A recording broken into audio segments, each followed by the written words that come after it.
Hello and welcome back to the Founder Files.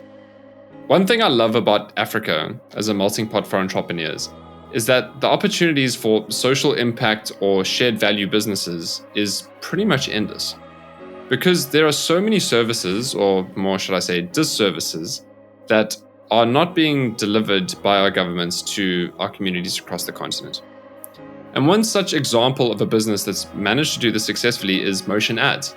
So Motion Ads, founded by John Berkowitz and Elan Band, has changed the game for media in South Africa and is changing the lives of delivery drivers across the country. More on their business model, as per usual, in the beginning of the conversation. So in this episode, we talk about how they started a concept that didn't actually exist before and how they developed the trust with drivers and brands to do so. They share their rags to riches 0 to 1 journey of almost going bankrupt to securing an enterprise client that finally unlocked their growth. We talk about the lessons behind scaling the business into 7 cities, and interestingly, how they simplified the complexity of managing 1,200 drivers through driver psychology and behavior.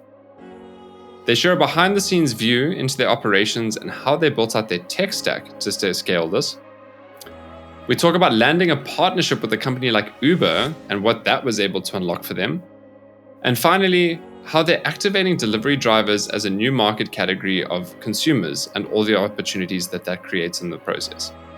And as always, many, many more lessons in the details in between. If you're not already following the Founder Files, then make sure to follow or subscribe exactly where you're watching or listening right now so you don't miss any more unique stories from African entrepreneurs.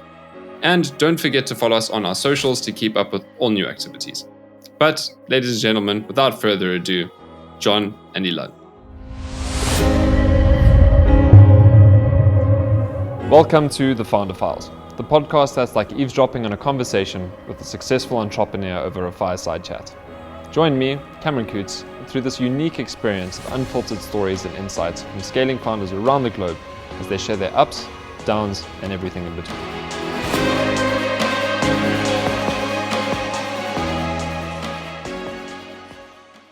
John and Elan, welcome to the Founder Files.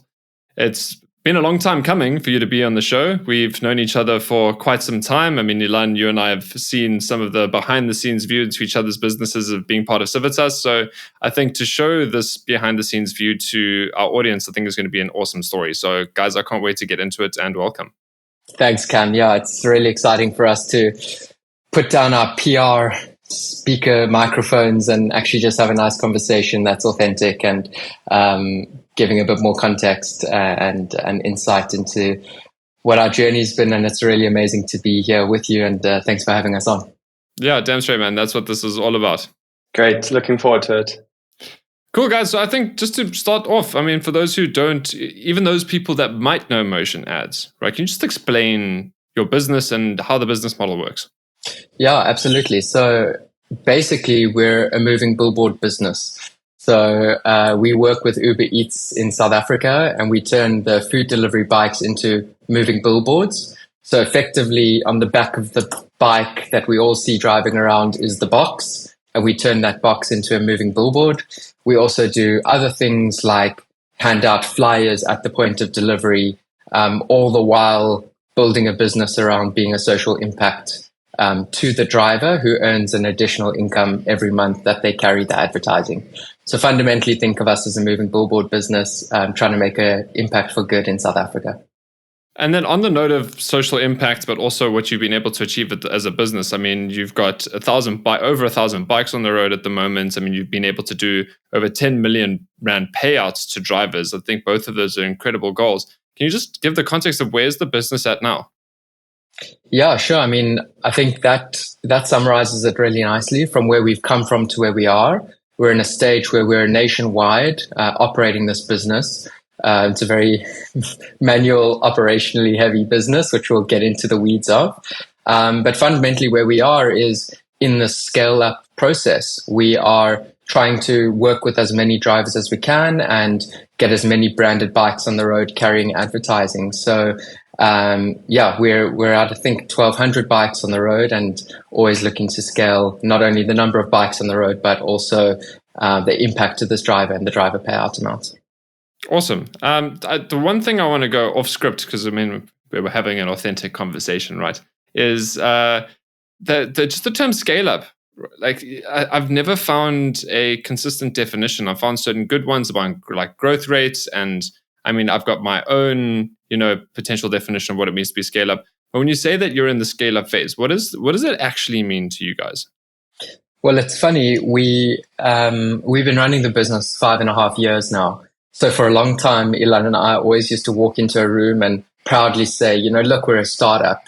And then eventually we looked at each other and we were like, are we? Like, what's a startup even? We're a bootstrap business. So a lot of people define startup by pre-raise, right? Pre-raise of funding. We haven't raised funding and we don't plan to. So does that disqualify us as a startup? Is a startup before a certain revenue goal?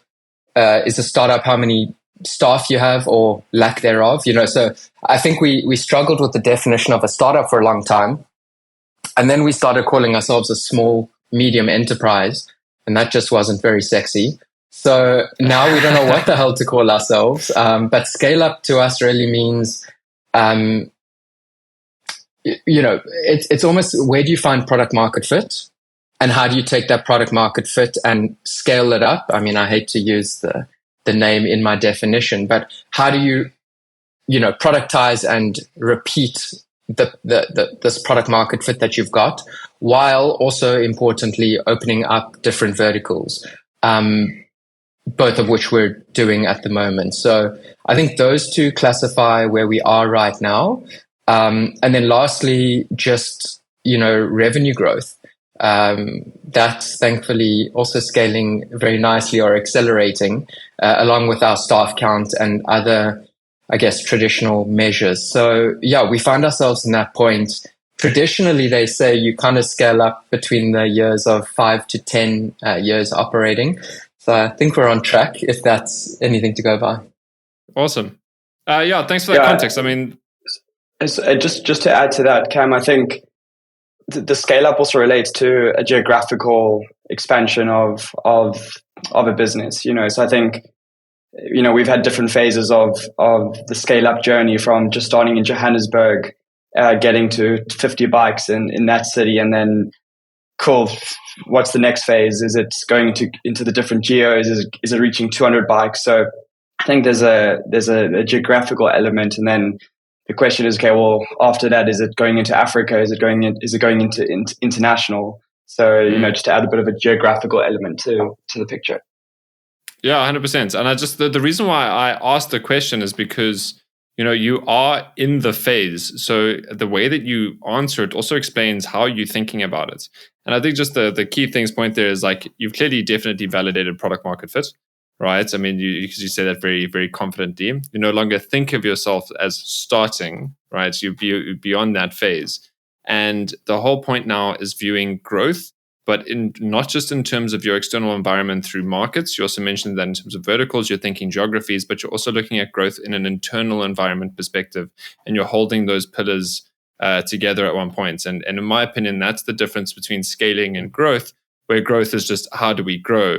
While scaling is how do we establish foundations in our internal environment, grow the internal environment while we go into new geographies and to new verticals and other markets at the same time to do this sustainably. So, and I know that that's what the whole conversation is going to be about. So I think before we just jump ahead into scaling, unless Elan, I can see you want to say something, so I think go for it and go and chat now. Yeah, and John and I often, not debate, but figure out like where is that next area that we're growing into, or what is that next vertical. But I think what you've got to be careful on or understand is also that focus method. Focusing on the areas that you believe that you can offer the best services or the best product without scaling too quickly, or going into new verticals or going into new geographies. Or geos. So I think a big element again is bringing in focus, because you don't want to be going all over the show trying to do everything to try scale up as quick as possible. So yeah, as I'm sure you know, I'm probably the last person you need to convince or get buy-in into that, because I couldn't agree more, man. So, guys, I think now we've gotten some context. We understand a little bit about the business. We know where you're at now. We know that you are not a startup anymore. Congratulations on that, by the way. I think that's the one of the many milestones on the journey, and it's quite a big one. So, I think just talk to me about the founding story, right, and a bit about the 0 to 1. I know that's. I mean, I might not talk for the next 20 minutes just on that story, but that's how did the business start, and right, how did you get to that point of product market fit? Well, I think it depends how far you want to rewind. But if we're rewinding all the way to the beginning, it starts with me and Elan in a car on the way to the Vaal, two best mates going for a weekend away to a house at the Vaal, sitting in traffic, looking around, saying, it was Elan who sort of looked at me and he was like, why do none of these cars have advertising on them? And I said, well, that's funny. I've done a whole study into this. It was a couple of years ago, but this is what I know and this is what I learned. And that spawned this 8-month journey going from unbranded cars that are not monetizing the sides of their vehicles sitting in traffic all the way along, branding student vehicles, then exploring Uber vehicles, then pivoting to the motorbikes, and then, really giving it a bash on motorbikes. So, that's kind of the overview. The details of those stories, of that story is juicy and fun and exciting and fraught with challenges and learnings and all the good things that come with the starting stages of any business. And I think for us, the big moment for us was looking at these cars, figuring out, hey, why don't we go to Wits, brand some student vehicles? And we realized, well, the cars are parked and stationary for half the day while the students are in lectures. What cars aren't stationary? What cars are moving all the time? We then immediately thought of Uber. This is now, for context, 2018. So Uber cars are everywhere in South Africa. Uber bikes, however, weren't. I mean, there was a huge presence, don't get me wrong. This is pre-COVID and this is pre the 2024 world that we live in now. So we start looking into the cars, and I might be skipping over some details. Elan might have some juicy bits that I may be overlooking, but we look into these cars, we start talking to the drivers and figuring out not only are they a viable advertising channel on which we could place third-party advertisement, but we also started to understand the realities of an Uber driver. And I think the three of us on this call and most of the people listening, I would hazard a guess that you start talking to your Uber driver on the way to a restaurant or somewhere else you're going and kind of understand the realities that they're faced with. The long working conditions, the difficulty, the stress for repaying of their vehicles, and all of the regulatory and other difficulties that come with it. And we started to understand this human story. And that was really the genesis for us to say, oh, wait a second, there's a human side to this. And it really started to develop for us the human social impact side. I think for various reasons, again, Elan might fill in the gaps here. For various reasons, we started to look, instead of the cars, to the motorbikes. And this is when we really started to understand the realities on the ground. An Uber Eats driver is a different type of person to an Uber car driver. And so we really started to feel for the drivers and started to develop a mission. And honestly, it's held us through and seen us through some difficult times. At that genesis point of creating this mission of wanting to empower and support delivery drivers, we had to figure out how the business model worked. Are we allowed to advertise on these bikes? How does that even look? And what is the product? What is our product? How do we wrap a motorbike? And all of these sorts of questions. But what really drove us from the beginning was speaking to these drivers, understanding their realities, and trying to figure out how we can pay them an extra income and really support and empower them. And so, long story short, we pivoted there and we stuck on that route ever since. And I think also part of that is, and I'm going to say the next thing I'm meaning as a compliment, is you can look back and you see how naive you guys were, right, in the beginning, because essentially you had a, drinking from the fire hose experience to understand how does the media industry actually work first and foremost. And I think the mission that you have of empowering delivery drivers is amazing. And I speak to so many founders specifically, and this is why I like to focus on Africa and South Africa, because there's always an element of how do we solve complex problems that are realities on the continent for certain communities of people, but also establish profitable business models at the same time, because we need to inherently become sustainable ourselves. And there's this drive, because when you get it right, it's fantastic. Not only is it a feel-good story, but it turns out to be really good businesses. And, nudge, that's the whole reason why you're here on the podcast. But I want to just unpack that a bit more, because when we have had conversations outside of this format now, right, I got the understanding of when you were trying to sell this advertising space in the first place, it was like, hey, how many impressions is this going to get? And you're like, excuse me?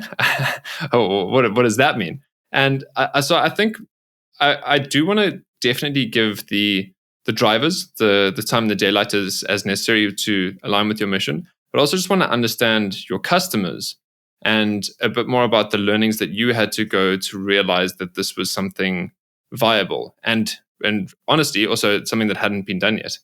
I think, just to paint the picture, before we started, branding vehicles and, pivoting to bikes, there was a lot of market research done on US-based advertising businesses, specifically Halo and Firefly in the States. And, this is when we started opening up, okay, well, we understand there's a supply side, but how do we understand the demand side of the business where, okay, well, we're working with these delivery drivers. We need to turn them into moving billboards.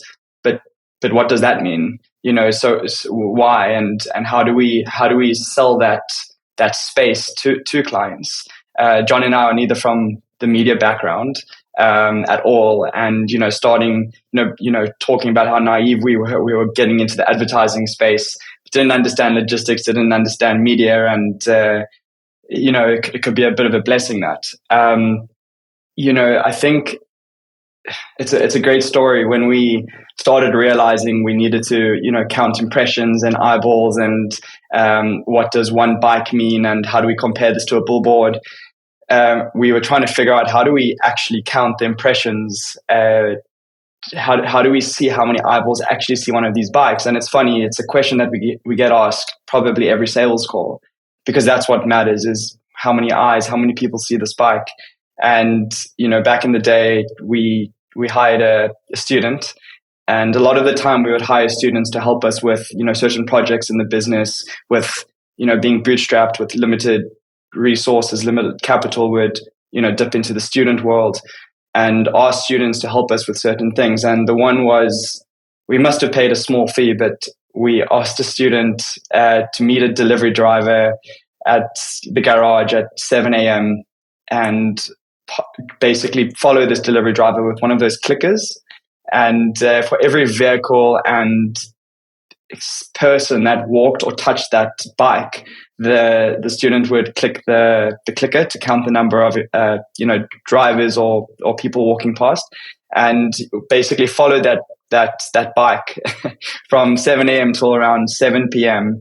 And wow. So we got some real data, actual data of how many people actually look at this delivery bike, and we hit 11,000. It could be 11,057 or so it was 11,000 impressions per day, and that number we founded in 2019, and we still use, that's still the number we use today.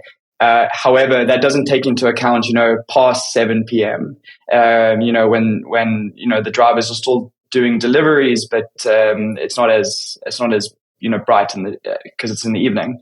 So I think that was an interesting discovery that we found. And then addition to that, we also realized doing this through market research and understanding the delivery drivers, I guess, economic performance. They're doing number of deliveries per day and number of deliveries per month. So from there, we also counted, okay, well, we know that we looked at how many deliveries they were doing per day and how many deliveries they were doing per month. And you can kind of aggregate that over the weeks and over the months to understand what the impressions are and what the eyeballs are. So just as a point of reference, right, in terms of a commonly used road and a billboard, how many impressions would that get on a day? So we can just have a point of reference in terms of how many impressions your bikes are actually getting. Because, I mean, at the end of the day, this is going to be a comparative exercise of not only what is the medium that I'm wanting to put my brand on, and is this brand aligned of what we want to be doing, but what is this compared to in terms of other forms of media and advertising to be able to get a return on my ad spend? Yeah, I think the answer there is a complicated one, right? Like, I think a lot of the billboard guys have trouble answering that question themselves, like the impressions, because if you're driving on the road, it's not guaranteed that you look up at the billboard. And we by no means are bashing any other medium. We believe that all mediums have a place in a marketing mix. However, now it's 2024 and the billboard industry is going towards digital. So the billboard itself, the structure gets certain number of impressions, but how many of those impressions are now split across the 8 or 12 brands that are advertising on that digital billboard? We've always said that 10 bikes equals 1 billboard in terms of impressions. So, comparatively speaking, as you mentioned, that's the impact. What a lot of our clients love, and again, so much of this is fluke and chance. I mean, we picked a good medium, but like it really worked out well for us. The bikes move, and I know it's stating the obvious, but the bikes drive. And what most of our why all of our clients love us is for this on-road exposure. The fact that a bike can meet you at your front door, or you can be stopped behind it at a red robot, and it can, do things that other mediums can't do. So, Cam, you mentioned earlier this being an innovative thing. It's so obvious. You see a branded bike and you think, why didn't I think of that? But oftentimes the most obvious things are the best things, and the most, I guess, I wouldn't call us a boring business, but the most just straightforward, good things really perform well, specifically in this case for the advertisers and obviously for the drivers too. Makes me think it's like the opportunity is right under your nose, or in this situation, right under your bonnet, or right in front of you, or right under your bonnet of your car. Cool. So sorry, Cam, it's a tough question to answer. Like, what is better, or how can you compare the two? Because a billboard, it's static, and then what we have is a moving billboard. So it's almost impossible to compare the two on what does better, just because our platform or our bike is moving around different roads at different times, at different hours. So it's very difficult. Again, we get that question a lot, and it's very difficult to compare the two. But yeah, just to, close that loop up there. No, I definitely acknowledge that. And also the reason why I want to pull the conversation back is I feel like I'm scratching away at some of the FAQs that you have in your sales process. And now we're just going to go down that rabbit hole. We've got our list ready here to answer. Well, why don't we put our FAQs in the show notes, or something? Yeah. Go for it, man. So I think what I want to get to now is, and what for me was a cool part of the story in terms of the founding part, is you actually asked Uber for permission. Basically, is like, can we actually, do this? I think just can you ground me in that, and then I want to talk about the 0 to 1 journey, because I just think that these are like some little moments of just like awesomeness of how entrepreneurs get started. Well, I think before, if we take a step back there, we were not asking Uber. We were kind of doing this anyway.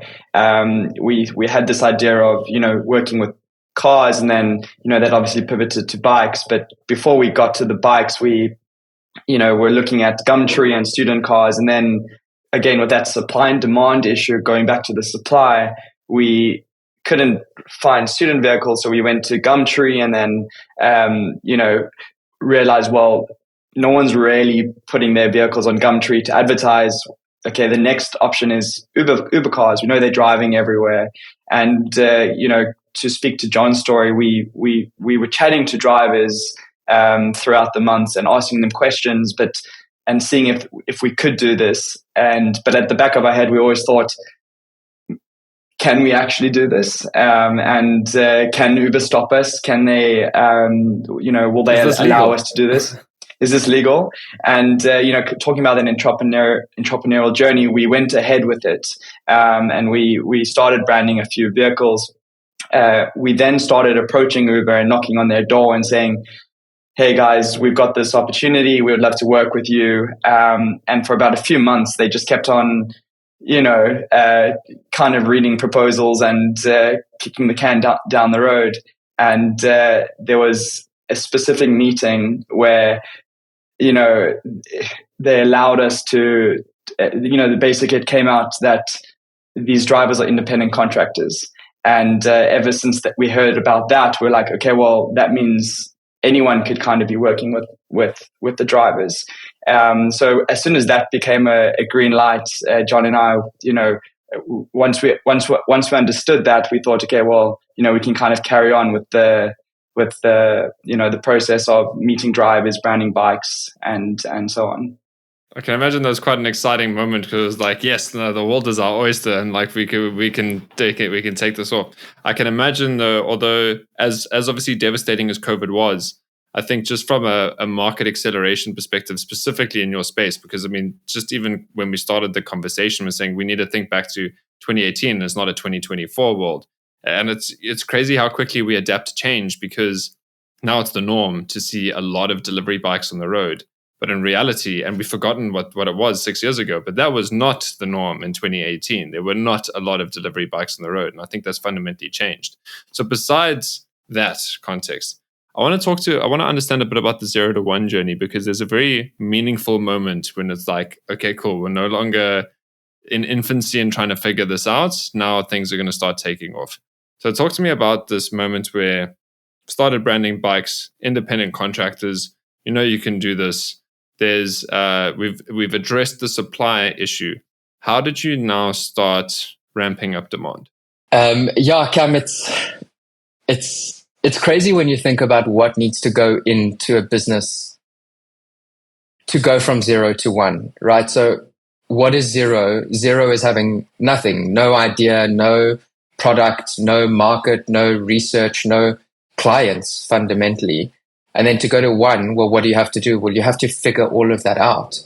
And, so that's what we had to do. We went all in on the business. We had a couple of clients in the early days. And our first client was Tonino's. So this is a pizza restaurant. And a shout out to Tonino's on this podcast. Everyone go get your pizza from Tonino's. Yeah. Near Lube, but in Norwood, Orange Grove there. Yeah, we had Tony. So they're still a client of yours now? No longer. But unfortunately not. But we've still got some of their bikes with the branding driving around. I wish they were still a client of ours. We honestly owe our business to them, because we were in whiteboard land, Elan and I. We were clipboard land and whiteboard land, clipboard speaking to drivers and whiteboards trying to figure out, how do we cost this? Who are our clients? How does a product work? We're trying to brand a bike. How does that work? And, our first branding, it took 9 hours. It was a whole day to wrap, I think it was 3 bikes. And literally each bike, the method we were branding these bikes back then, each bike took 3 hours. Elan was up in Pretoria doing this the one day, not anticipating it was going to take 9 hours. And just to take a step back there, we had to source the drivers. We had to source these 3 drivers or 4 drivers, and this entailed us driving all the way to Pretoria, which all I know is Morningside at most. Driving to Pretoria, understanding the layout of the land there, finding delivery drivers, actually chatting to them for a couple of hours, and actually I'm always bringing back the supply and demand thing, but trying to explain to the driver that we are motion ads, and explaining to them that they can earn additional income by having advertising on their bikes. Where today, every single driver probably in South Africa knows about motion ads. So when we were signing up drivers with the clipboard, it was, it was selling what motion ads was to a delivery driver, and these guys get scammed all the time. Even today, there's even companies coming out with called motion ads motion ads bikes kind of thing, because everyone's just trying to scam the driver, and back then it was so difficult to actually get drivers signed up onto our platform. So that, take a step back, we were signing up drivers at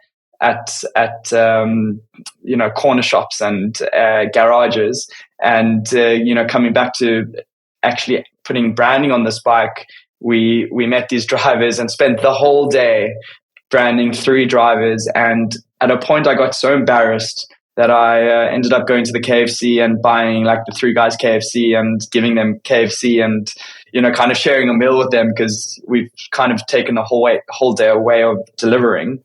It's a lot of downtime. It's a lot of downtime. Time is money for these guys. So there was Zero was a lot of trying to understand, how do we sign up the drivers? How do we sell motion ads to the drivers? How do we brand the bikes? Just to talk a bit about Tonino's and how we got to that as our first client. John was in Amsterdam.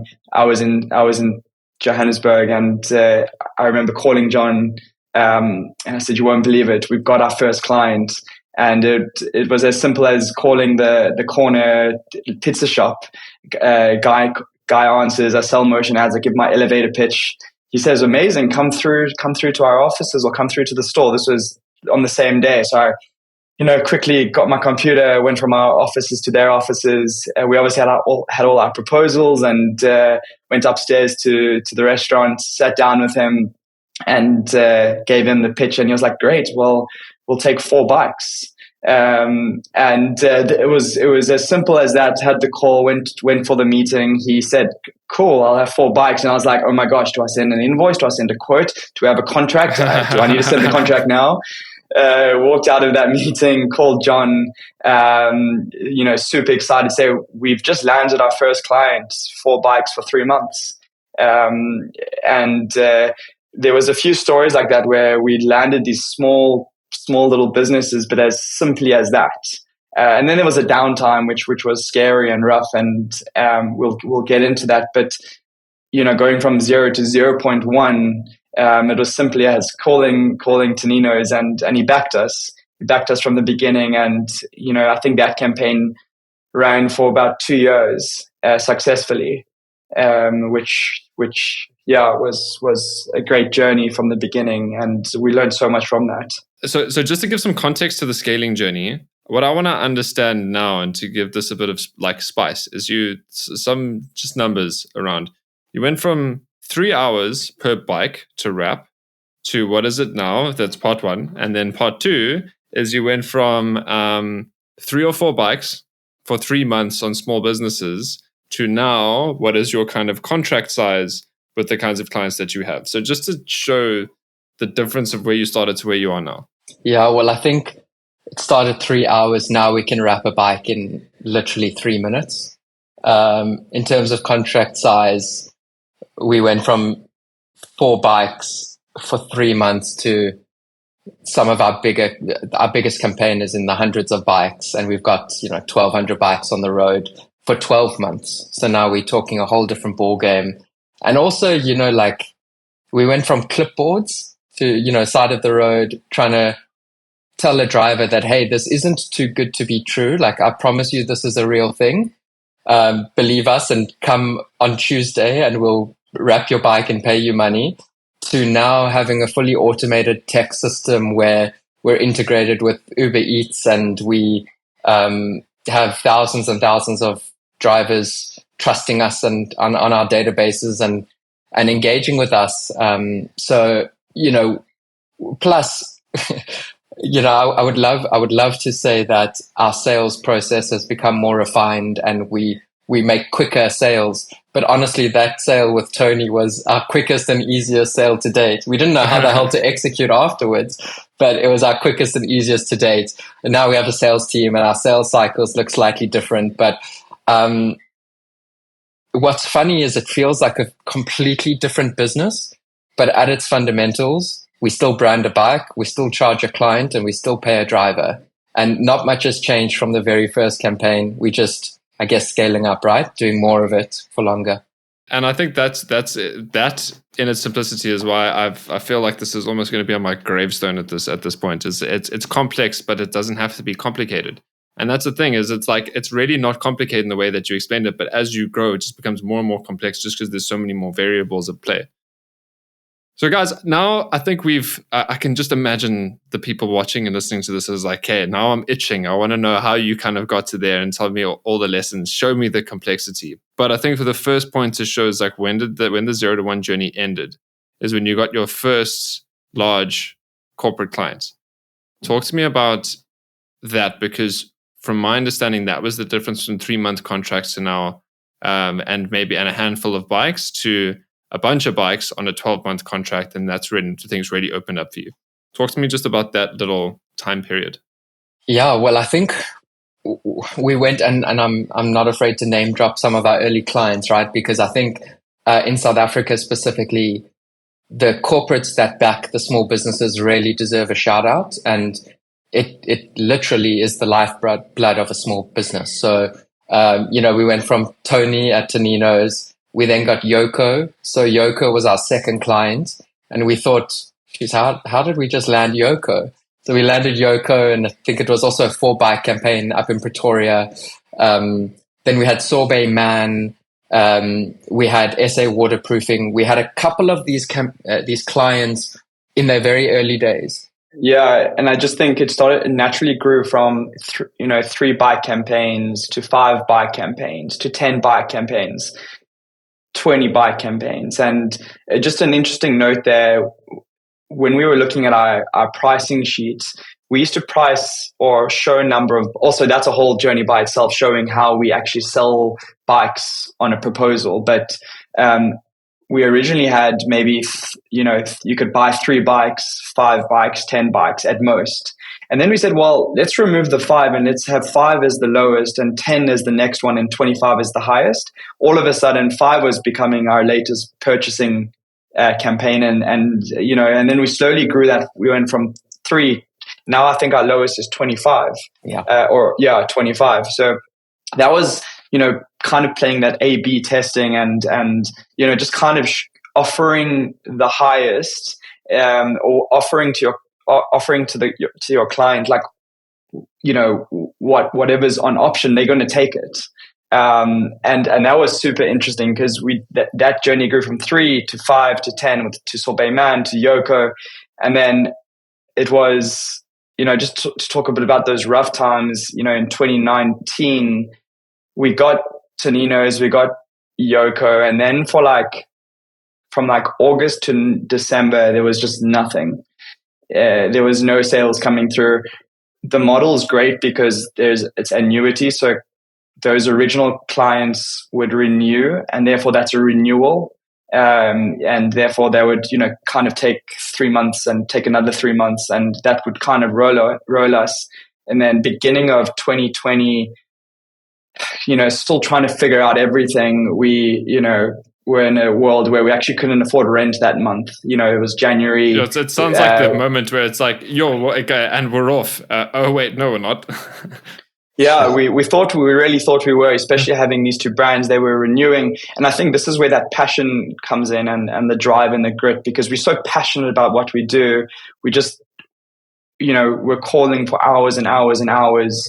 I started getting a sore neck from making calls in these like tiny little small phone booths at WeWork. And John and I would come out at 12 o'clock for lunch break, discuss our calls, and go back into these horrible phone booths and call for hours. And yeah, there was hours of calls, nothing happening. January came, we had, I think, 1 month left of runway. to pay for rent. And, it was the 15th of the month, and it was like, if we don't bring in a sale now, this is, we're either going to have to maybe raise money, we're going to have to, I don't know, find another job, maybe put this to the side. And we finally brought in a cream brand, Nature's Kiss. Shout out to Nature's Kiss. And they took 4 bikes for 3 months. And that sale, I remember running in the corridors of WeWork and felt like I was a soccer player that scored a goal and running across the line. And that brought us through another month. So, there were so many little deals like that we celebrated. And 2020, obviously there was COVID, but from those small clients going from 3 to 20, it was towards the end of December, end of 2020, when a retailer approached us. And I remember getting that email. So they came to you? They came to us, yeah. Well, yes, they came to us, but Elan and I were, I guess it's not the dark arts of sale, it's just staying in someone's face. And so Elan emphasized it there, but really, for all the listeners, we weren't drawing a salary. All of our eggs were in this basket. We were trying to make this work as hard as we could. I've never worked harder in my life than those 8 months. And we were doing everything. I had a background in LinkedIn marketing. We were doing a million things on LinkedIn, connecting to every marketing person we could, but we actually had nothing to really post because we didn't have that many campaigns. And we were still figuring out our product and our pricing. But we were in front of enough people. And then I guess the universe conspired in the most perfect way. And we were, like so many other entrepreneurs, in the right place at the right time. And what do they say luck is? When preparation meets opportunity. And preparation, opportunity meet, yeah. Yeah, and you have to stay in the game so that you can get lucky. And we stayed in the game, and we continued to improve. We reinvested absolutely everything back into the business. We were fully committed. Elan and I were working extremely long hours. I remember one morning, and this was, I wasn't scrolling Instagram and wasting my time. I was in this boardroom of WeWork till 3:30 in the morning, trying to rebuild our pricing model, because our old pricing model wasn't generating enough cash flow to keep us afloat. And we kind of had to rejig some things and how we were pricing our product.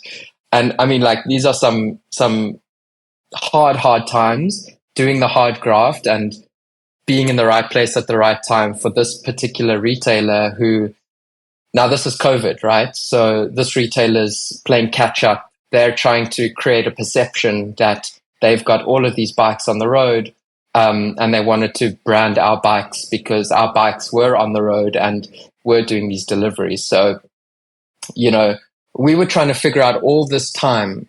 This is 8 months of hard graft, and we're trying to figure out who wants to advertise on bikes. And Elan and I would go back and forth, hours of conversations. Is it restaurants? Tonino's likes us. Maybe we'll go to Steers and ask them if they want this. No, turns out restaurants don't have the cash, and no one was into it.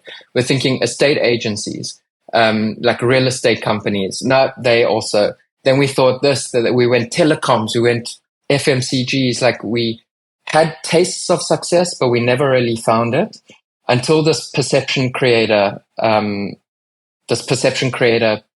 strategy that sort of came onto us, where this retailer wanted to brand our bikes. Inside of the box is a burger from, I don't know, McDonald's, or a pizza from Domino's being fulfilled through Uber Eats. But it's really what's on the outside of the box that counts. And by branding our bikes in this retailer's colors, we created the perception in the market that everyone was ordering from this retailer's online app. And that was for us the big break. And they took a substantial number of bikes. They also got us to expand to Cape Town. So now, our cash flows under under control. We have this product that we're now really proud of. It was our third version of this product. We're now wrapping bikes in 20 minutes per bike with this new product. We're covering most of Gauteng, which, Elan and I are obviously based in. And then this retailer said to us, "But guys, you have to do Cape Town." Well, I think just take a step back there. I think August, John and I decided to go down to Cape Town because we knew that we will be getting clients in Cape Town. The model, let's explore Cape Town. Let's understand the market there. Let's look at the lay of the land and understand, are drivers even the same? Is the ecosystem even the same in Cape Town compared to Johannesburg? We knew that Pretoria was similar to Johannesburg, so we could make that correlation, but we had no idea that there would be a similar model in Cape Town. So John and I went down to Cape Town in August. It was August rains, and we were welcome to the shitty weather in Cape Town, and got off the plane, had those COVID masks on, and started doing what we did, right? Going to drivers, signing them up, trying to explain to them again what Motion Ads was about, and putting them on a clipboard and digesting the information, and then collecting a number of drivers and seeing if this model would work in Cape Town. And then we started realizing through this market research that the model is the same. It's the same thing. It's delivery drivers who are independent contractors. We're here to assist them by giving them additional income on their bikes. They're very open to that. And, we built up quite a bit of a base in Cape Town. And then, September, October, November comes, and the retailer starts knocking on our door and says, "Guys, we want to launch in Cape Town." And John and I were like, "Well, no problem. We've actually just launched in Cape Town." So John and I head to Cape Town in December. I had an apartment and turned that into our little office for a month or two. Nice. And I think, guys, that's before I actually get into the whole segue, immediately the story, it's so clever, but it's also so sly at the same time. And it makes me think of just like I wish David Attenborough was around me all the time, to be honest, just to narrate my life. But I think I wish he was right here so that I could ask him, is like, what are certain animals in nature that go and like mimic another like animal in order to look like they are competing? And I find that's very clever, questionable, but clever. But anyway, I think before going down there, because now the ethics in the back of my head are just starting to spin. So I just want to now talk to you about this is the segue into the geographical expansion, right? In Joburg, Pretoria, right? One could essentially call them one megalopolis, if you will. So it's a similar spot. You're now in probably two different cities and regions. So talk to me now. It's like you've got this long-term contract, so you can really start focusing on getting more bikes on the road. You've got some cash flow security that comes from some form of predictability of a campaign with enough of a size and scale in more than one city. How did things start kind of growing from there, and how are you now managing two different locations? Yeah, I think the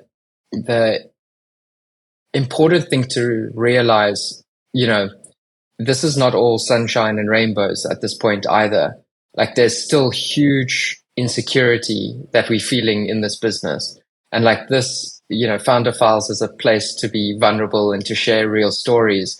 Like, it's so easy to say, "Oh, cool, we're in Cape Town and now we're flying down and we're setting things up." And, you tell your mates and they're like, "Sick, well done. Like, you guys are in Cape Town now."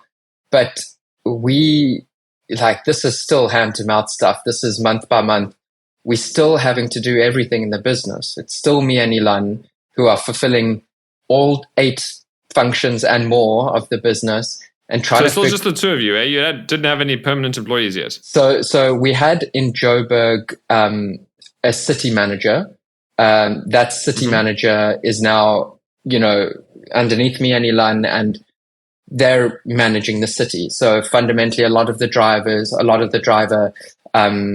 interactions, engagements. We run these inspections every month.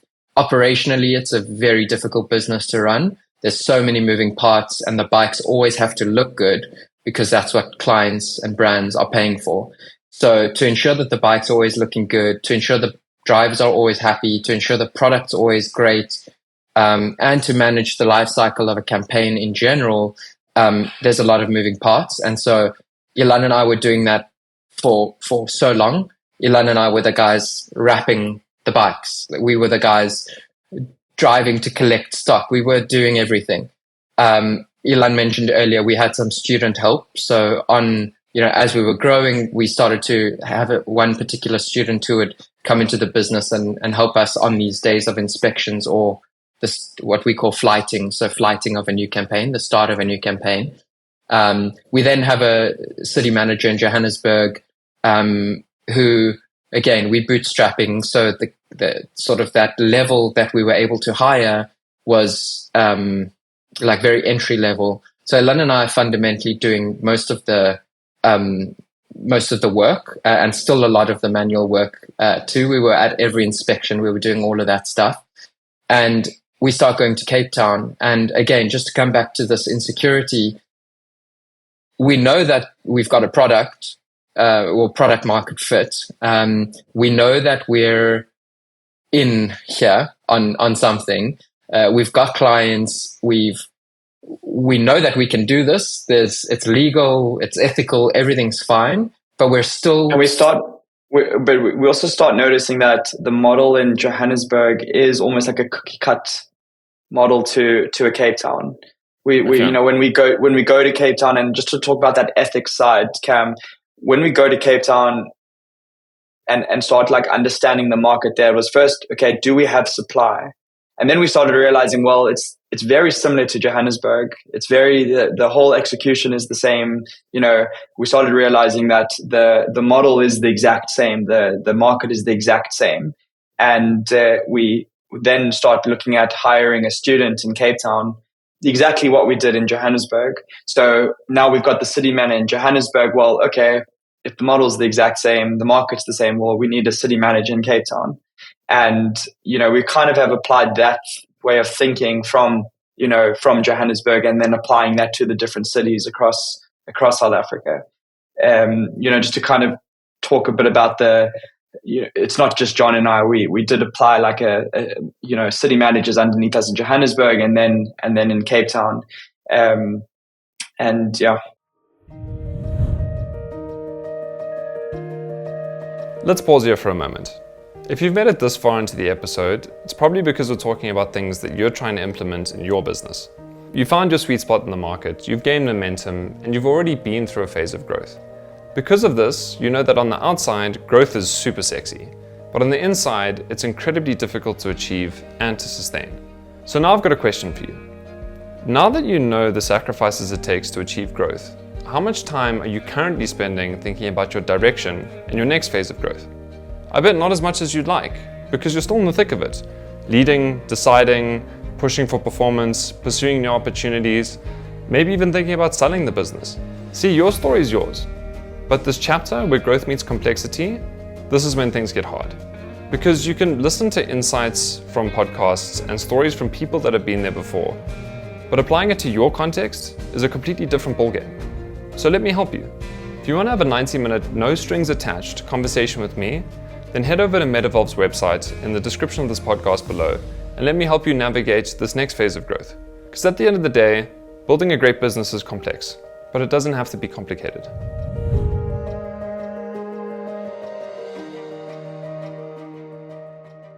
So just on that is I think I wanted to let's unpack the core operations, because they mentioned this is where the most of the complexity is coming. I mean, just from a numbers perspective, we're talking currently 1,200 bikes on the road. I want to know how many permanent employees and how many current clients do you have? Yeah, sure, Cam. So in terms of currently, we have around about 12 to 13 employees, with consultants, adding, could be pushing to around 20. And clientele, well, that varies, right? That varies based on campaign start and end dates. But that's anywhere from, 10 to 20 clients at any given time. Again, all depending on number of bikes and campaign start dates and end dates.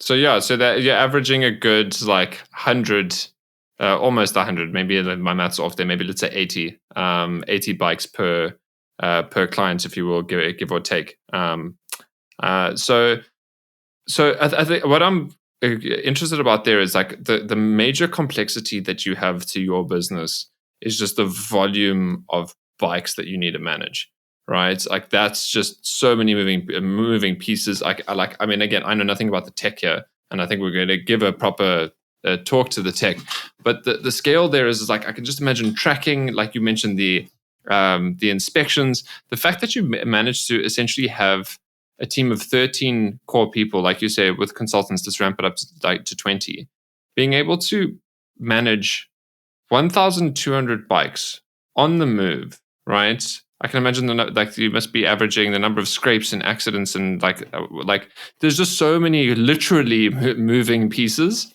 that to be able to handle this across 7 different cities is quite an impressive feat.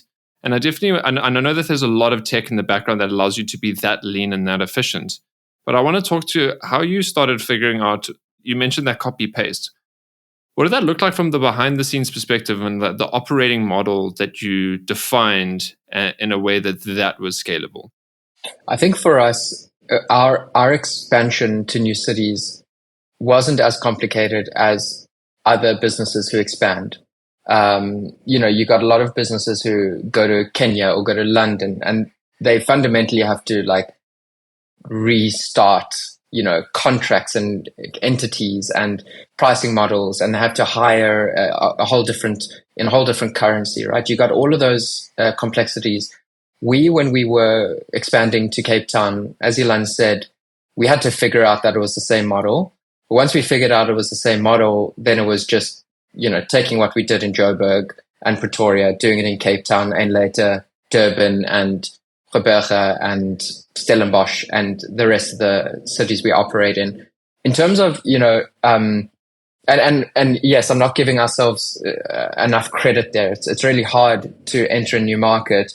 The hardest part about entering a new market is the credibility and the trust in the drivers. So from the advertising perspective, if you're Vodacom, one of our clients, it's very simple for them to say, well, we want bikes in Joburg and also throw in East London for us. Like for them, it's simple. For us, expanding to East London, okay, well, we have to go and figure that out.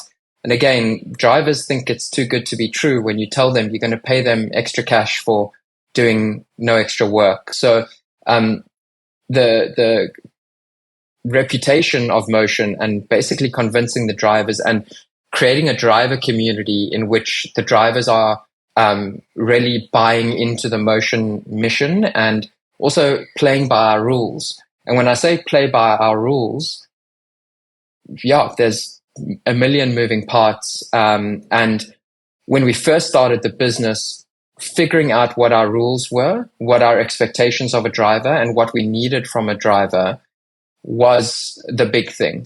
Once we figured that out, and happy to go into what that looks like, once we figured that out, then having those clear expectations from drivers, and should a driver contravene some of those rules or those expectations, we remove the driver from the campaign.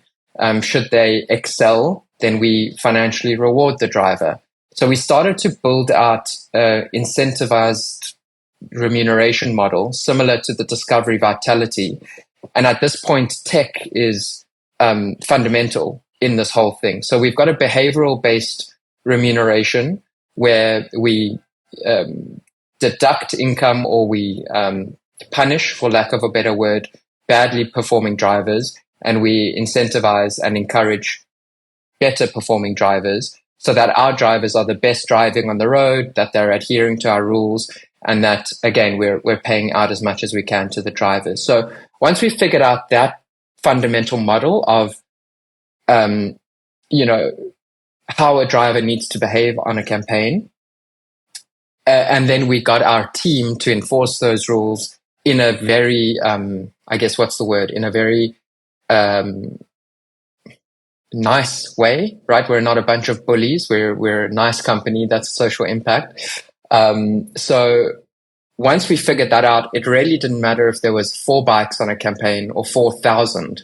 It's just a matter of scaling up the numbers of divisions and people. But the big trick was figuring out the driver psychology and making sure that motion ads isn't a hindrance to their operations and works within how a driver operates in their lives. I find that so fascinating because I could definitely understand, like, the two simplest things to always wrap one's head around in terms of scale is more people or more technology in order to get this. One thing I wasn't expecting was governance. Like the fact that you established systems of governance and behavioral control and incentivization in order to do that, I think is amazing, because without that, the only replacement would have been tech and people, and you would be a far more bloated company in order to be able to do what it is that you're doing. And so yes, please, I actually do really want to get into the detail of how is it that you were able to formulate these rules, these standards of behavior in the first place. And especially human being, it's human nature. No one likes being told what to do. I think it's especially if you're neurodivergent like me, you really don't like being told what to do. So then in this situation with all these drivers, how did you do this in a way where it became just an understandable, not just actually, I was going to say psychological contract, but actual contract that they adhered to? How did you build this out? I think for us, the big thing here is to put yourself in the driver's shoes. And we tell this to people all the time, right? So I invite the listeners to put themselves in the driver's shoes. So you wake up at 6 a.m. in the morning, you live somewhere in Hillbrow, maybe you live in the CBD, maybe you live in Soweto or Alex, and you wake up, you've parked your bike either in your flat or behind a secured gate. The bike is your income source. So this is your most cherished, prized asset that you have to keep safe and secure. You roll your bike out and you switch it on and you open up your Uber Eats app or any other on-demand app, and you either wait or you go to your fishing pond, right? So you go to, again, speaking of Rosebank, of Joburg, you go to what we call a hub. So you go to Rosebank, you go to Sandton, you go to Morningside, you go to Ruedeport, you go anywhere else where these drivers collect. And the reason you go there is because there's a concentration of restaurants. And so the Uber Eats app or any other app uses GPS and geolocation, and it sends you a delivery if you're the optimal driver to fulfill that delivery. So you spend a lot of your time kind of hoping, waiting. It's a lot of like faith-based work, if that makes sense. So you drive, you go, and your phone pings, and it's the first order. You go to the restaurant, you wait around at wherever it is, the people bag it up, you take it to your box, you put it in your box, and you drive to the delivery spot. And I'm going into detail here because this actually matters. Yeah, you go to detail. It's why I do 2-hour episodes now. You go to the delivery spot and you got to, Cam, we'll use you, deliver to your house. Yeah. Cam, you either come out to your front door and you interact with the driver, you put in your PIN if it's Uber, and you take delivery of your meal. You walk inside, driver gets back on his bike, and so it repeats up to 15 more times in that day. Right? That's the day in the life of a driver. You've also got driving conditions, motorists who don't respect the drivers who are under pressure to make as many deliveries in a day that they can. You've got heavy rains. You've got the southeaster in Cape Town. You've got the humidity and the roads in Durban. You've got all of these hazardous environmental challenges that the drivers face, putting them in harm's way, in a dangerous work situation. Would the drivers choose to do this? I mean, I don't want to speak for thousands of people, but I would hazard a guess that this wouldn't be their first choice. So then you ask yourself, well, why are the drivers doing this? And you realize that the drivers have to do this. This is the driver's best chance at making an income. So putting yourself behind the wheel of a driver or in a driver's shoes you start to kind of have empathy for the human being and their journey.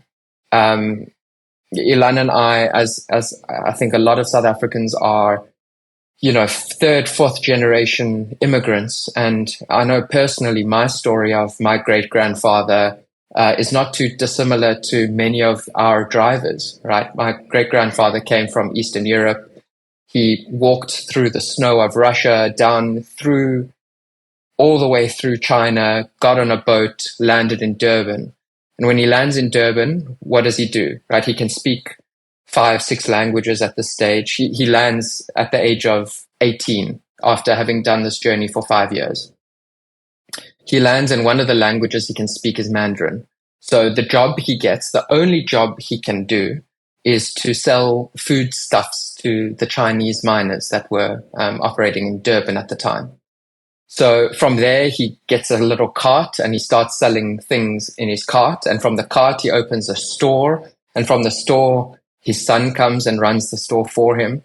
And so I'm telling you the story because I see the same parallel story to a lot of our drivers. A lot of the drivers, this is their opportunity. Maybe they're not selling the foodstuffs or the knick-knack equivalents, but they're delivering the Uber Eats and the meals to customers around South Africa. So for us, when we talk about, supporting and empowering delivery drivers, it's not just something we say, it's like something we actually feel. And our whole mission is how do we accelerate the delivery driver so that he doesn't have to wait for his great-grandson to be born into, privilege like I was. So, so you put yourself in the driver's shoes and you realize the guy's working really hard to make a living. And that's where the story starts. Okay, so now that we understand what a driver is, we figure out how do we add to the driver's life and not detract from the driver's life.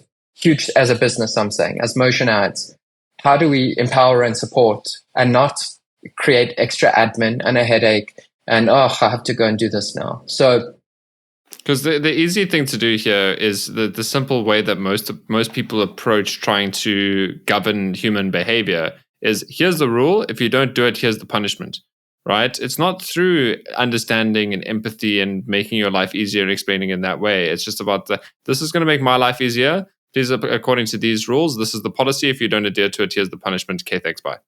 Yeah, I think we didn't have the luxury of being autocratic, right? Dictatorial. We had to have the drivers on our side. For us, the driver community and the driver buy-in to the Motion Ads mission is the fundamental driving element of our business. Without the drivers, we don't have a business.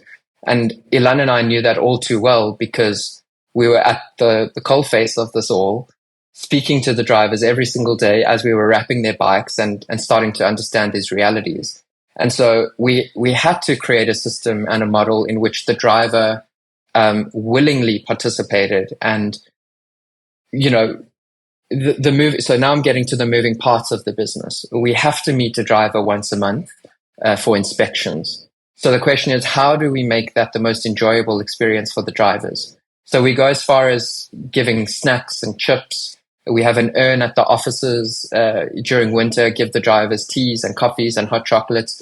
We make it so that it's an enjoyable experience to come to our offices for an inspection.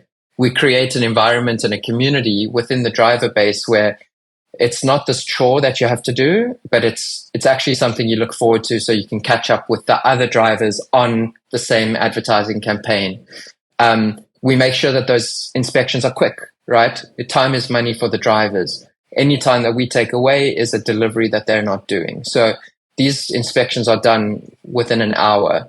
And then again, we did have to go the, formal route. We have contracts that the drivers sign with us. We have expectations. We have what we call the driver Bible. Here's what we expect. Here's what we need. And so we inculcated that within the culture of Motion, starting from me and Elan and our treatment and our behavior of the drivers and how we treat drivers. We're really proud to say that even if Elan and I aren't there on the inspection days anymore, we know that our team is treating the drivers as kindly, as empathetically, and also as firmly so that we can ensure that our service delivery to our clients is as high as it needs to be. 100%. And just to talk about that, sorry, Cam, to that transition from there was a paper stage where we were inspecting bikes through, having printed sheets of what a box would look like and mark off where the scratch is. There's an element of that. There's the element of how do we actually pay these drivers? Of do we EFT them? Do we e-wallet? We went down the e-wallet. Now e-walleting, I think, is only limited to 25 people on the FNB app, but okay, that's great. Well, how do you EFT 200 drivers? So a lot of the 0 to 1 was kind of going back to basics and then understanding we had things in place. We then took that and complicated it by adding in different technologies and different softwares and different abilities to scale that up to a 0 to 1. So, as simply as from, we were EFTing drivers to e-walleting. Now we have a payment software where we can pay thousands of drivers within hours. And coming to what John said about how the drivers, everything we do is around the driver. Our payments to the drivers, as soon as they arrive for an inspection, that driver is arriving to get paid from us. And we can allow for a payment to arrive the next day, which is a cost that we have to swallow. If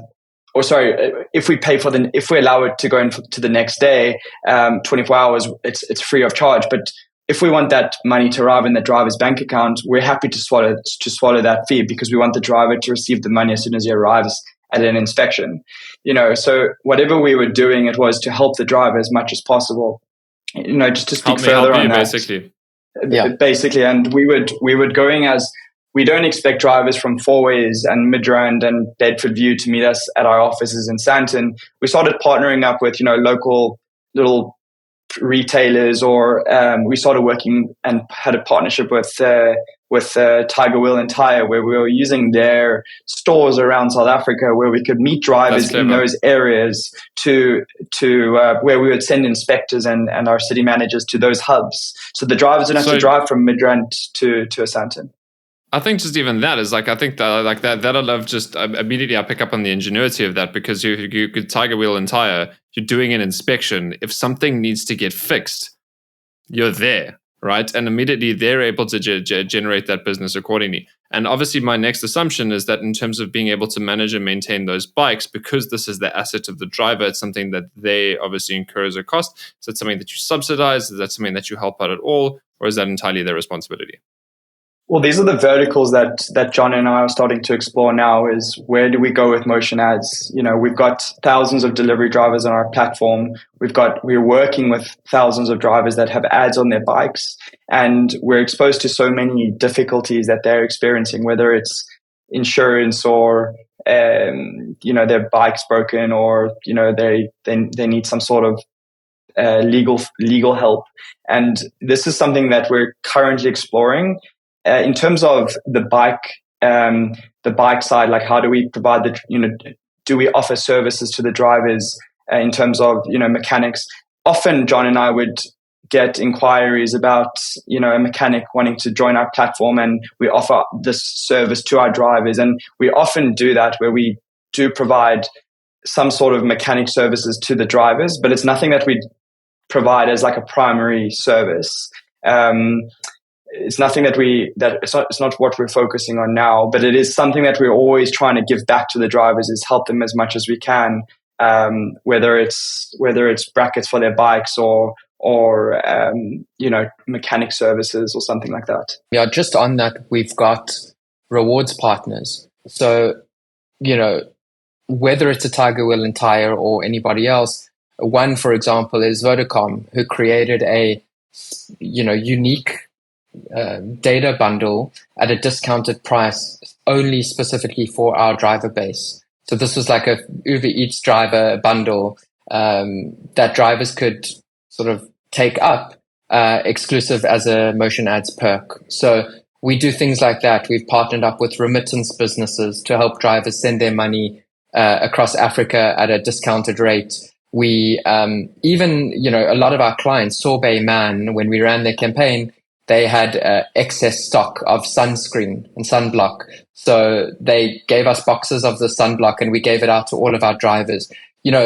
Again, not to belabor the point, but we're all about the driver. And at every turn, every decision point is about how do we continue to give back to the driver base? Because Cam, as you said earlier, happy driver base means happy business for us.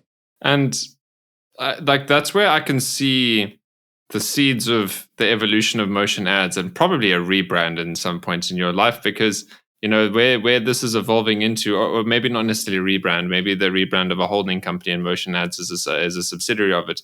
If I'm getting into some secret sauce here, let me know. But definitely where you've now unlocked the delivery drivers and as a community and an ecosystem, and now you're creating them into a market, but in a good way, right? It's not there's no seeds of exploitation here. It's genuinely how can there be a mutual benefit, and there's these people are wanting to engage economically. They just have quite unique needs that they have, but there's plenty that can be done, and I love the potential for that. So I think that'll get into the future conversation, and just can't wait to get into some of the seeds that are planted to get into that too. But I want to just wrap up. I really want to get into the technology, and also you've also now planted the seeds around partnerships. So these are the next two conversations to talk about that's so important in the scaling journey. But I just want to talk about the I don't think we've given enough credit to the team either. So I definitely want to bring in that. But specifically talking to the operations now in the cities and concluding this point around the governance with drivers. So a lot of it's come down to an incentive-based model around certain behaviors, like you help me help you, in essence, make it a good experience, make them enjoy something that would usually be considered a chore, and make it easier for them to be able to do so. There's obviously other elements. You mentioned now behavioral analytics. I think this is a very good segue into the tech, although I do want to still talk about scaling teams. So I don't know. We'll figure this out. I won't forget. But so we're talking the behavioral analytics point, and you've mentioned now the core element is going to be the inspection to make sure that everything's good. But you can't control what happens in the rest of that month and how people are, because the one thing is the bike can look good, but if they're driving like a maniac, I'm assuming different story. So what are the other things that you had to essentially control for in terms of ensuring that this branding and media space is something that is of desire to buy? And how do you then maintain that when outside of an inspection time and at scale? Yeah, I think really, really good question. The first point is driver psychology. If you're earning supplementary income from carrying advertising, you aren't as stressed to make that last delivery or the second, one or two last deliveries in a day to hit your quota. So just by proxy of the ecosystem that we've created, it's a happy, coincidence that our drivers are earning this extra income, which makes them less stressed to skip a stop street or ride on a pavement around traffic or some of the other crazy things that we all see delivery drivers do. Motion ads drivers, just by proxy of our model, are very well behaved and less stressed. And that filters down many ways. They're not racing the clock. They're not racing the clock, exactly. The second piece here is that we don't just trust that that's the case, because we also understand that some people want to maximize as much as they possibly can. And so to that end, we've got tracking. So, I think we've made some wild claims about our business. And the next one I'm going to say is we're actually a tech business that happens to advertise on motorbikes. And really, we genuinely believe that, because that's how we're able to be the scale up, and that's how we're able to keep the standards as they are, and that's how we're able to delight our customers. And so all of the drivers have got GPS tracking on them, and so we can analyze and see what their driving behavior is like, which is one of the factors that goes into this behavioral based model. And other things that go into this behavioral based model are things like commission. So if a driver is handing out a flyer for a new solar system for a house, or for a new banking product, or a new cell phone contract, those advertisers can create trackable codes. So now all of a sudden we're upskilling a delivery driver to also being some sales agent, or some, at point of sale engagement activation arm. And so that's another factor that goes in. Should the driver generate commissions? Should sales be generated from this advertising campaign with these flyers? So that's, again, judged as the driver performing to our standards and our levels. And then we've got deductions and incentives. So again, we've got controls, we've got all sorts of AI that's implemented in the business, we've got an app and a back-end dashboard, and we've got tracking to basically keep control, making sure that the standard of what Motion Ads has, we don't just stick a sticker and off the bike goes, and we hope for the best until we meet them in a month. We've got distributed teams of inspectors, which we call captains, all around the country. We've got check-in points through a WhatsApp bot that the driver engages with every week. We've got a lot of these control mechanisms in place. The last point there, Cam, is, how do we just keep the desirability of this platform, or sorry, should I say of this channel? Well, the branding is just really good. Like the product, we're spent a lot of time creating this product that we're extremely proud of. Talk about head turning, like you can't not see it on the road. And the actual design of the product and the quality of the product that we have, and the condition, the good condition that we keep it in throughout the month, means that huge corporates in South Africa trust us with their brand. And so many people, are finicky with their brand, and absolutely, so are we. We just bought a company vehicle and we want to wrap it in some in branding. And Elan and I are going back and forth on the design of this thing because we care about what our brand looks like on the road. So if you're one of the big corporates with hundreds of bikes, you care. And because of our control mechanisms and our track record, it kind of speaks for ourselves. We've never had an incident in which we've brought a company, I'm talking big clients, OpenServe and Vodacom and, you name it, into disrepute through the actions of our driver. And that's a lot around the driver psychology, the driver systems, as well as the tracking mechanisms we have in place. And to bring in the operations, as in the team, John and I have always said that we were going to be the best in the front side of the business, whether it's strategy, whether it's pricing, high level stuff, but the operations is our forte. And our whole team, even now, majority of it is just operations. So we've always hired for, head of operations or city managers or regional managers, so that John and I don't focus on the bikes. We instilled the culture and what motion is and what we're about and the whys and the values to the team, and then the team, we can now trust that they relay that message to the drivers. But a core focus for us is to make sure that we're out of the operation, because the only way for us to grow is for John and I to focus, on the front side of the business, and that led us to, a great idea of, we've got the branding around the bike, but we've come up with the idea of creating a booster fin. Now all of a sudden, head turning, the bike's the wrap's head turning, but now there's this booster fin, which, we're trying to light up, and it just adds additional real estate. But allowing us to focus on those types of things, because we've been removed out of the operation, allows for the growth and that scale up journey. Yeah, you can very much work. People talk about, it's actually the first time I've had this thought. And it's people talk about working on the business or on the product. It sounds like the point there is you're working on the value and ensuring that what you're creating is more valuable to all of your stakeholders at the end of the day.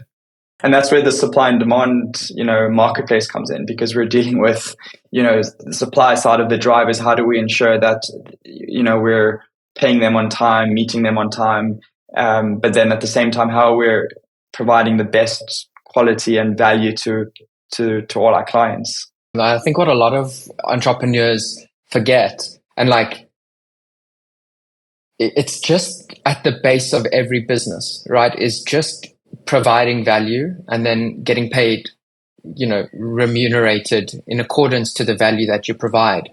And a lot of the time, that's what it is, and I think a lot of the time people want to, I'll hire an account manager so that I don't have to fuss around with all of my clients. It's like, you fuss around as much as you need, make them feel like kings and queens and give them the best value that you can, because they're paying you money. You're using that money to build your business, hire the staff and pay the rent and pay yourself. You do whatever you can to keep your clients happy, and in whatever way, shape, form that takes. I think a lot of people foolishly kind of hit product market fit and then remove themselves. Elan and I are so keen on staying in this value-driven, high value and giving more value. One of the things we do is these activations. So we don't charge clients for this. This is a value-add service that we do. We have one of our longest clients, Sloom. They're a mattress in a box business. Rudo has been with us from the WeWork days. I called him cold call. He also has grown as a business. He was the one answering his own phones, acting as his own receptionist. We closed the deal and he's been with us ever since. It's been 4 years. And Sloom was exhibiting at this Santon Convention Center. And so we thought, well, why don't we get a whole bunch of his Sloom branded bikes to park around the convention center, drive around the convention center in what we call a swarm, this activation.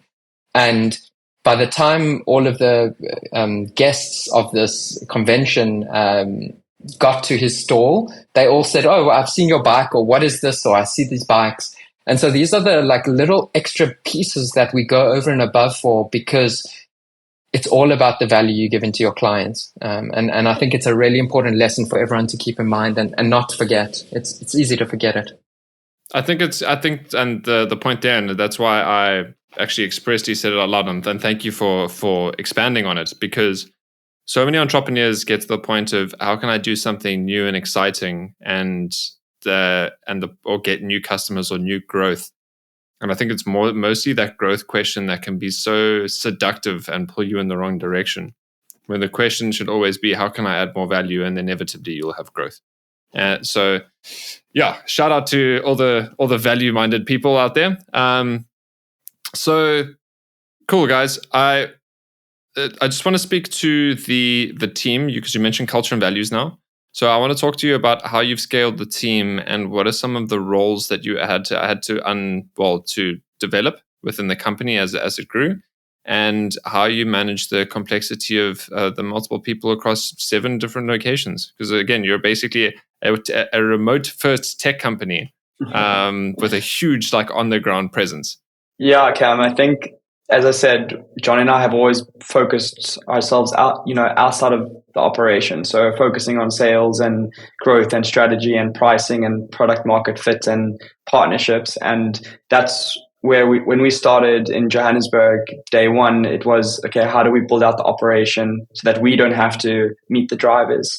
Yes, we met the drivers in the beginning and we were meeting them at inspections and campaign kickoff days, but slowly that grew from taking certain roles away from John and I, and passing those roles onto inspectors or into the operational field. And that's John and I. Yes, we would always come back into the operation, but slowly we would kind of move roles away from John and I and pass it on to the next person. But we also had to balance this with, again, no capital and no fundraising, and we'd only be able to hire what we could afford at the time, and that would basically fulfill the roles that John and I didn't want to do. And that slowly grew from growing that operation in Johannesburg. We thought, okay, we could see that model is similar to Cape Town, similar to Durban. But then there would be times where clients would say, we want to kick off in Limpopo. And talking about the ethics and morals, we weren't happy going into Limpopo.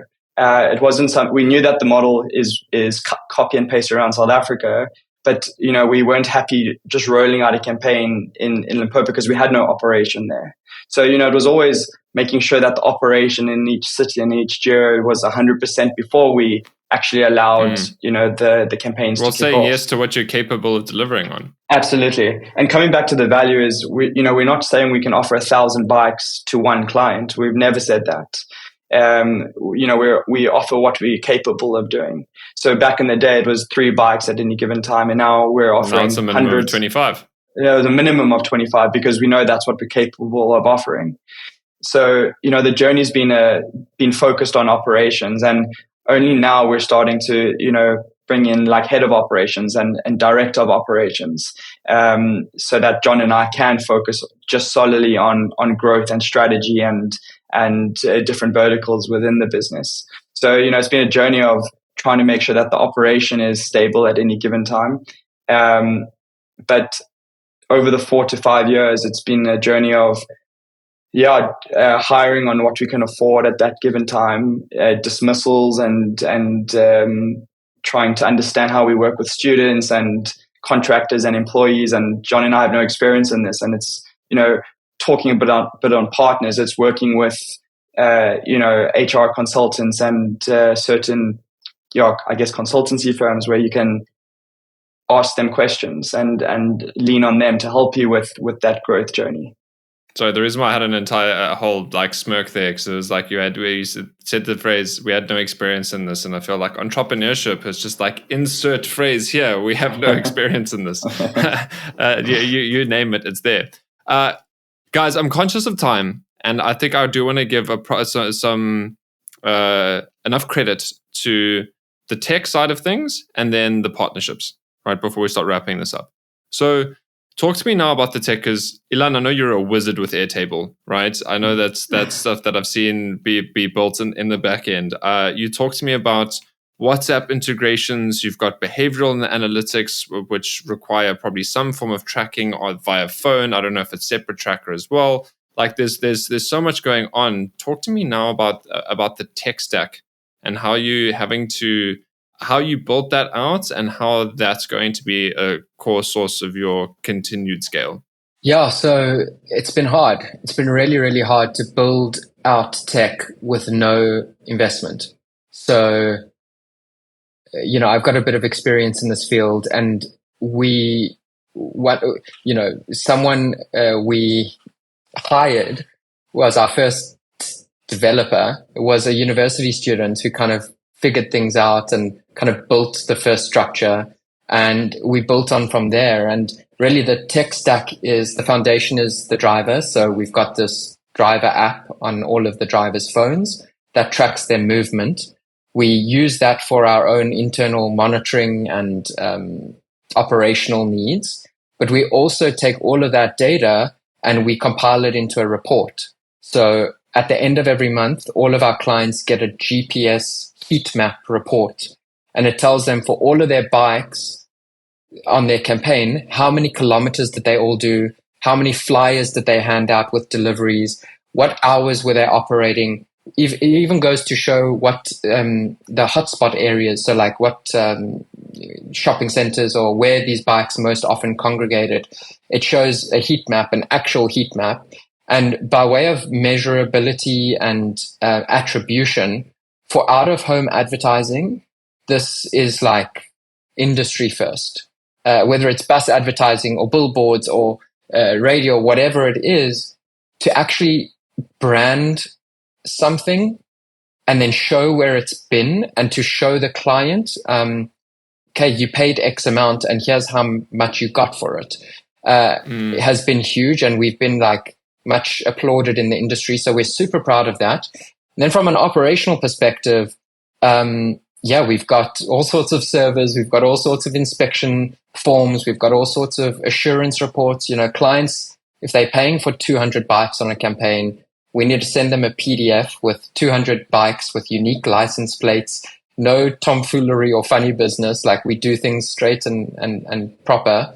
200 bikes on a PDF to say, all your bikes were flighted, and there's a timestamp, and they can see if we told them we'd do it on the 15th of June, we do it on the 15th of June. So the tech, it's a unified system across the country, which gives us a superpower.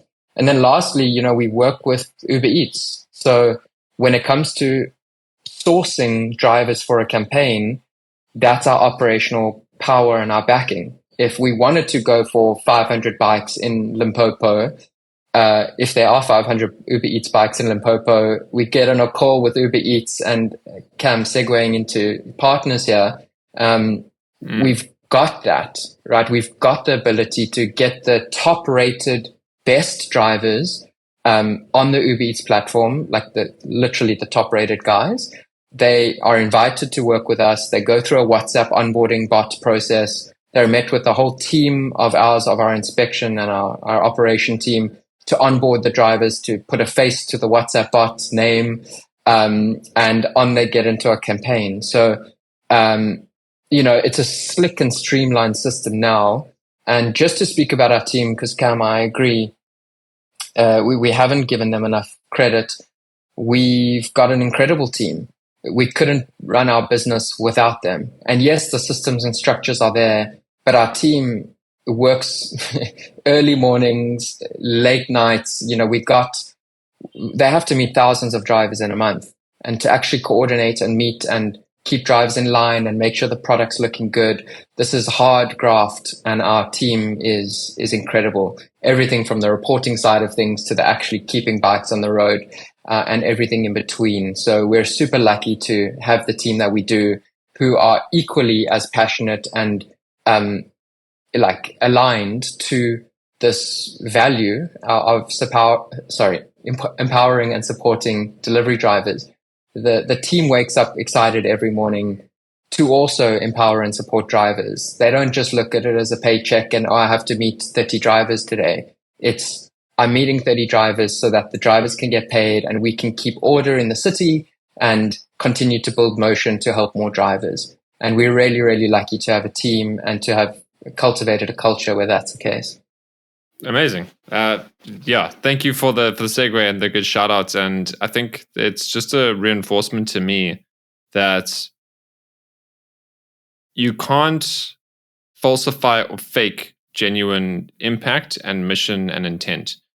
Because when that's very sincere and felt, it's so much how you drive and what you're talking about. And it's the thing is, obviously your customers and campaigns and all the measurability here, but it's like, guys, the impact that we're making is on the drivers. This is what we're doing. This is what we're able to do. And you wouldn't have that if it wasn't for the deep empathy that you created and really understanding them out the get-go in the first place. So I think that's fantastic. And it's such an important part of a culture, and keeping people motivated is really feeling like, and not just saying, okay, cool, we make a contribution, we make an impact, but genuinely knowing that we are making an impact. And that is an absolute game changer. So you segued nicely into partnerships. Talk to me about, probably one of the biggest partnerships you could have is with Uber Eats. Tell me about how because the way the story started in the 0 to 1 journey, you had conversations with them. They were like, cool, maybe nibbled a little bit here, finally got a meeting, and they're independent contractors, and you went with it anyway. How did you finally unlock the partnership, and what is the partnership in itself then if they are independent contractors? So Cam, with the journey with Uber, it started 2018, 2019, and there were so many times where we thought we'd get into the meeting, we thought we'd be able to sign the deal and walk out as partners. But, for a couple of years, that wasn't the case. And John and I would carry on with the business on, okay, well, that doesn't matter. Let's carry on. We understand that the drivers are independent contractors. We know that we're providing a lot of value to the drivers. Let's just carry on moving forward without this official working with Uber. And sorry, before you continue, the reason why that clicked to me is so perfect is that is, you can't exactly get more Uber culture than that, because that's exactly how they started. Yeah, exactly. And we would, we carried on as usual.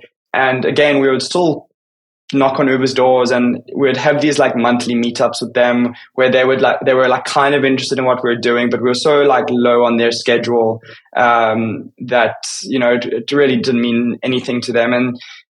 But that means every time we went there, we came with 3 bikes and 5 bikes and 10 bikes and 20 bikes. And, you know, Uber's all about scale. And when we first arrived there, we had no bikes on the road. And then we came back with 3 and 5 and 50 and 100. But while that was all happening, John and I were building out an operation, you know, from the tech side, from the hiring side to, you know, hiring near 20 people, to having the tech side, to paying out 10 million rand to drivers, to having big corporates, to having a national business, involved building out an operation. And when we were discussing with Uber, we were building that out. But then when there was a stage where John and I heard that there was another agency, that was another media agency, an agency that's been running for a number of years. It's got some serious money behind them. And we heard that they were keen to, you know, get involved with Uber as well.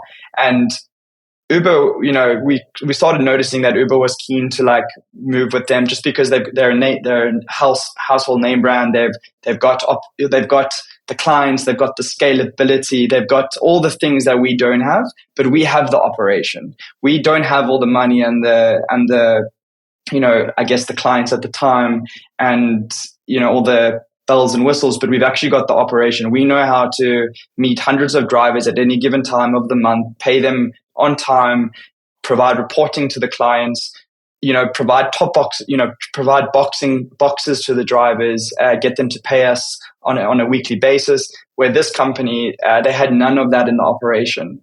They could just bring the clients. And, you know, John and I thought, well, you know, this is not a great sign. There's this company Uber's keen to go with this other company. John and I said, well, it doesn't matter. We'll just carry on going down the route that we're going, and we'll carry on growing. And, you know, we're not afraid. And I think we're not entirely sure what happened to that with that relationship. But then there was a stage where Uber approached John and I. All of a sudden, out of the blue, I get a phone call. And they were like, well, we want to meet and we want to, you know, sort things out with you guys, out of the blue. You know, it's been 6 months of being blue ticked, and all of a sudden they want to, you know, work with us. So that was really exciting to us, because now we were like, wow, we've just beaten the big guys. You know, we're a small little media company, don't have many clients on our books, and we've just beaten this massive agency to sign a deal with Uber. And that was a really exciting moment for John and I, because one, it gave us the confidence. It gave John and I confidence. It gave confidence to our brand. It allows, you know, there's an operational. It's more of an operational partnership where we're able to work with them on sourcing top-rated drivers. So, you know, just talking a bit about how do we ensure that, yes, it's driver behavior, and there's that element of vitality where the better they drive, the more they can earn. But there's also the element of how we're recruiting top-rated drivers, and this is where Uber helps us, because we're saying, well, we're only working with drivers who have certain star ratings, who are driving on a certain number of hours, days of the week, and this is where Uber provide us with that information of if we need to where we need to scale and source drivers across South Africa, we can lean on Uber and recruit top-rated drivers.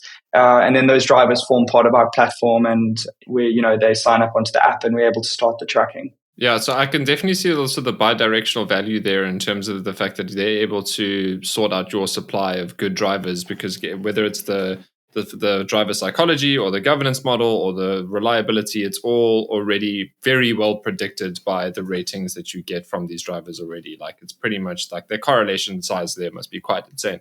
I'd actually love to get into the stats of that.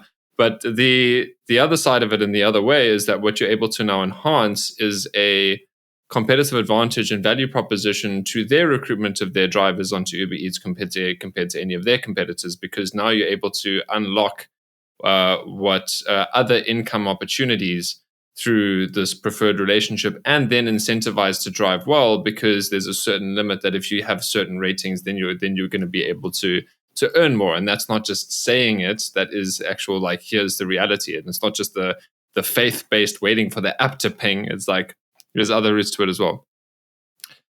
Guys, unfortunately, that's pretty much all that we've got time for to get into the details. So just to unpack it now, talk to me about what you're focusing on now at the moment. I mean, like, I know I think what we didn't expressly say, but a goal of yours for so long, and that was like the big, hairy, audacious goal. Like, this is the point. Everything's oriented towards that. Was 1,000 bikes on the road, the 10 million rand payout to drivers, right? And obviously, those didn't happen at the exact same time, but I mean, those were very in tune with them. So now you're 1,200. So, like, what's the next goal? What are you focused on now? Well, for us, it continues to be a factor of number of bikes on the road. You know, startups talk about, startup scale-ups, whatever we are, talk about a North Star. And our North Star is bikes on the road. So hitting 1,000, we had everyone rallying around that number of 1,000. We hit 1,000 in December last year, and we're like, oh, okay, we did it. And now it's a matter of, well, now we have to keep 1,000 on the road at any given time. So we're well on track to achieving that average 1,000 bikes on the road. And then, you know, beyond there, it's just it's a multiplication of that. So the 2,000, 3,000, you know, because we've got such a sound structure operationally and across the entire process, from clients to credibility, partnerships, we're in a really strong position where, you know, the first 1,000 bikes took us 5 years. I think the next 1,000 bikes would take us 1 year. So I think that is so dialed in right now. 1,000 after that'll take you 3 months. Yeah, the magic of compounding. But we're so dialed in now that because Elan and I are more removed from the day-to-day driver operations, we can focus on these new exciting things. And for us, that next exciting thing is platform. So we've got the tracking, we've got this app, we've got all of these value-added services that we want to continue to roll out to drivers. Cam, you put it so beautifully earlier when you said the drivers are eager to participate in the economy. They've been unlocked as a new population of consumers. And all of these consumers, they have needs, and they have very specific needs. If it's remittance or legal or assets, bikes, or if it's helmets or jackets, or, you know, there's very specific insurance, and there's all sorts of stuff that the drivers are hungry for, excuse the pun. And so by creating a platform where we are the interface between the driver community of Southern Africa and service providers, that's our next view. And, you know, platform businesses are super exciting while not losing focus and while not straying away from our fundamentals of moving billboards that work damn well. Lovely way to end it off in terms of where that's coming back to the point that's simple, but blended with the ambition, the drive, and the impact that you want to make. I mean, guys, entrepreneurs is clearly in your blood. Entrepreneurship is clearly in your blood, should I say. So it brings me to the last question, and I'm sure you know to expect, the listeners, the watchers all know to expect. So the final thing is, what's the one question that I haven't asked you, that I should have asked you, that you'd like to answer now? Yeah, Cam, for me, I think what you could have asked is, what's it like running a business in South Africa with all the complexities, with all the challenges, with all of the uncertainties and all of the difficulties, but also all of the opportunity and all of the hope and I guess the unique situation we find ourselves in as South African entrepreneurs of really being able to do something about the country and build a better future. So I think we're a special breed, South African entrepreneurs, and some questions around what that's like would have been fun. Well, yeah. So I guess what's your answer to that? Or like, what would you say the unique element is in the nature of being a South African? Because for the record, like, the majority of our listeners and watchers are South African, but there's also, like, our second biggest audience is from the States. So I think they'd want to know what it's like. Yeah. Well, I think in the States compared to South Africa or the UK, you operate the business and its business fundamentals, and you look for an opportunity, and it's kind of, you know, I've never run a business in the States, but I understand a bit about the market. In South Africa, there's so much that our government doesn't provide for us that private businesses need to step in and fill those voids. I think so many South African businesses do such a good job in doing exactly that, whether that's a core part of their business like ours as a social impact business, or if it's a consequence of their business or something they do on the side with huge corporate social responsibility initiatives. So I think South Africans are always looking for ways to give back to society and to co-create a better society than what has been, I guess, created for us. And it's hard. Look, it's not the easy way, but I actually wouldn't have it any other way. I think we're blessed to be, as entrepreneurs, faced with the sorts of challenges we faced with, because entrepreneurs eat challenges for breakfast, and it keeps things exciting. 100%. Thank you. I thoroughly enjoyed that.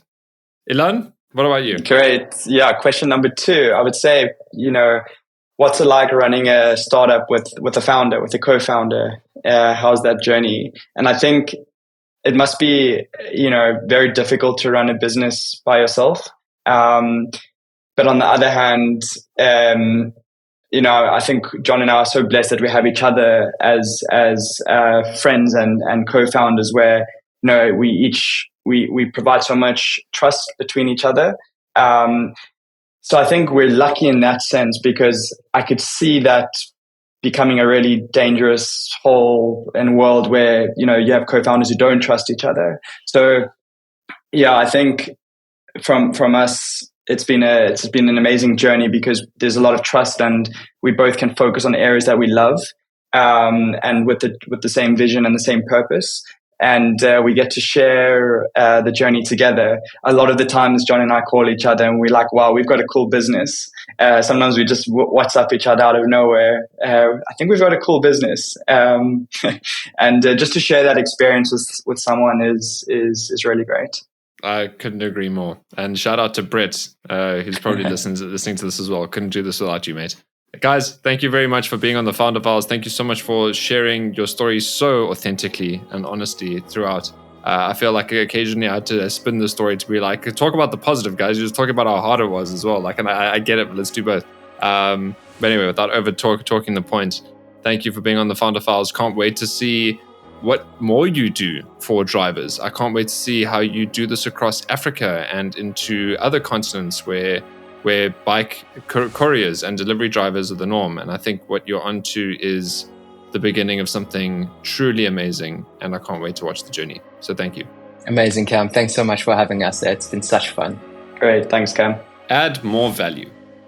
I know I'm quoting myself now, but that really stood out for me in this conversation and is going to stick with me moving forward, especially because John and Elan are such authentic and positive examples of continuing to focus on value creation.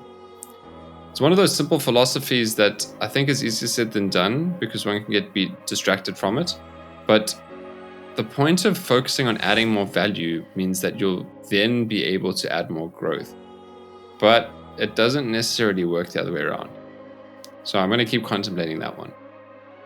The next one is empathy.